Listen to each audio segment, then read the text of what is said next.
ako nag-iingay. But anyway, dahil dinner time na, so nag-decide ako na magkuhan siguro ng bonggang dinner. Wow, pabonggang. Buffet, unlimited shrimp, and unlimited suga. Dahil gusto niya yung suga na isda.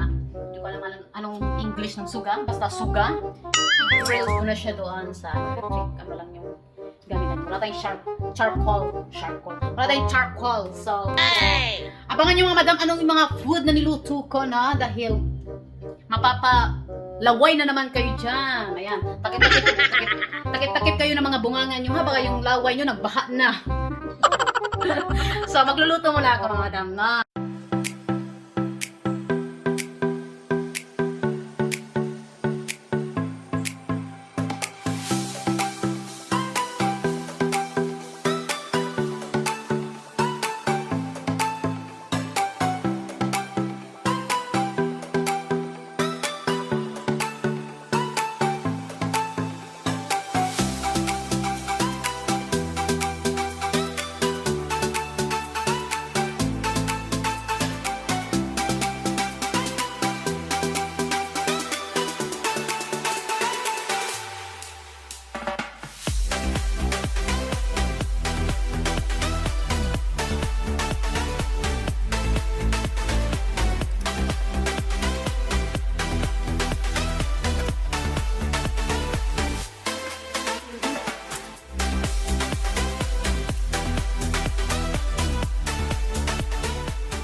So, ayun mga madam, nakita yung mga suga. Nilagay ko na sila sa baga. Oh no! na electric. Sabi nila, aray! Nagsisigawan yung mga suga. Sobrang init to, nasira na yung kanilang mga skin. Well, sorry, dahil kakainin kayo. So, kailangan ko yung lutuin. Relax lang kayo dyan, ha?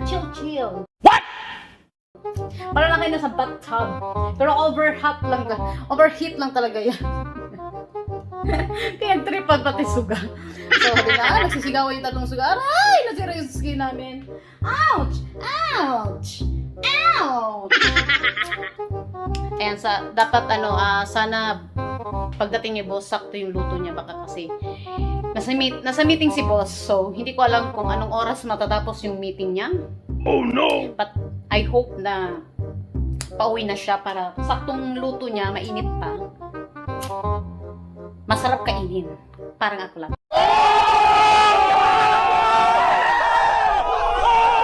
Charot! 1 hour later. So, ayan mga madam. Finish na ng aking pagluluto. Wow, tapos na ako magluto. And finally, papakita ko na sa inyo yung mga naluto ko, ha? Ayan. Excited ba kayo? Excited na rin ako, ha? Wow!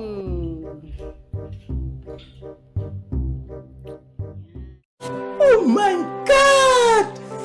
Wow! So, ayan yung boss ko. Gutom na dahil hindi siya umuwi ng tanghalian. Oh no! Gutom na si boss. Let's go, boss. Kain na. Let's eat na.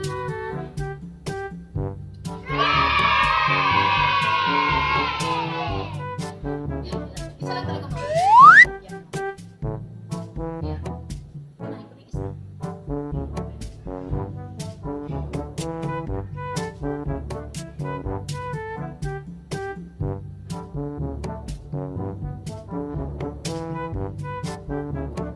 Salad. Ginawa.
Did you put your hand?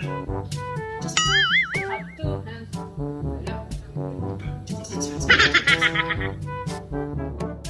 3 hours later. Oh no!